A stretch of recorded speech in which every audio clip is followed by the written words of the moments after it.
Hello বন্ধুরা, তো আজকে এক ব্লগটা আমার পুরো অন্যরকম। তো আমরা বাগবাজারে স্নান করতে এসে ভাবলাম যে আর এক জায়গায় একটা পাখির হাট আছে বাগবাজারে, তো সেই বাগবাজারের হাটটা আমরা একটু ঘুরে আসি। তো আমি স্নান টান করে বেরিয়ে পড়েছি।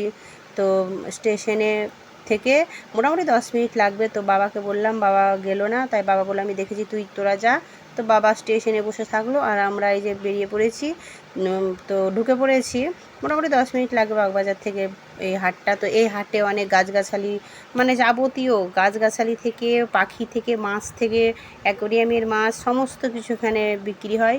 তো এই দেখো কত সুন্দর সুন্দর গাছ, বিদেশি গাছ, বিদেশি মাছ, অনেক রকম এখানে অনেক কিছু আছে। সব পুরো ভিডিওটা দেখতে থাকলে সবাই বুঝতে পারবে যে কী কী আছে। অনেক ভিড় হয় সকালে, এখন তো পুরো 12টা বাজে। তো সেই 12টার সময় তাও লোক কম, না হলে সকালবেলায় প্রচুর ভিড় হয়, ভোরবেলায় সব নিয়ে যায়। এখানে মাটি পর্যন্ত গাছের, মানে গাছের যাবতীয় সব কিছু বিক্রি হয়। আমার তো খুব ভালো লেগেছে। তো যাই হোক, এই যে এবং অ্যাকোরিয়ামের মাছের পাথর টাথর সব বিক্রি হয়, সমস্ত কিছু, মাছের খাবার দাবার সব। তো আমার এই ভিডিওটা পুরো গাছগাছালির, কারণ মাছের পাখি সমস্ত ভিডিও আমার আছে, পরে আমি দেব, কারণ একসঙ্গে অত লম্বা ভিডিও জানি কারোর দেখার সময় নেই। তো আমরা এই ঘুরে ঘুরে দেখছি। যাই হোক, অনেক রকমের গাছ, খুব ভালো লাগলো দেখে, অনেক রকমের ফুল।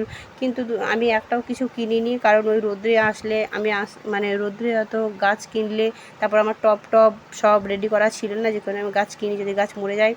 তো আমি একদিন যাব, যখন টব সব আমার ঠিকঠাক থাকবে। কি সুন্দর ফুল দেখো, এখানে পদ্ম ফুলের চারা পর্যন্ত বিক্রি হয়। তো পদ্ম ফুলের চারা 150 টাকা পিস, আমি জিজ্ঞাসা করেছি।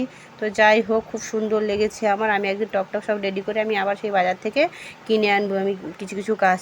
তো যাই হোক, দেখো কি সুন্দর বন্ধুরা, তাই আমি ভাবলাম যে একটু শেয়ার করে সবাইকে দেখার সুযোগ করে দিই। যারা গাছগাছালি ভালোবাসো নিশ্চয়ই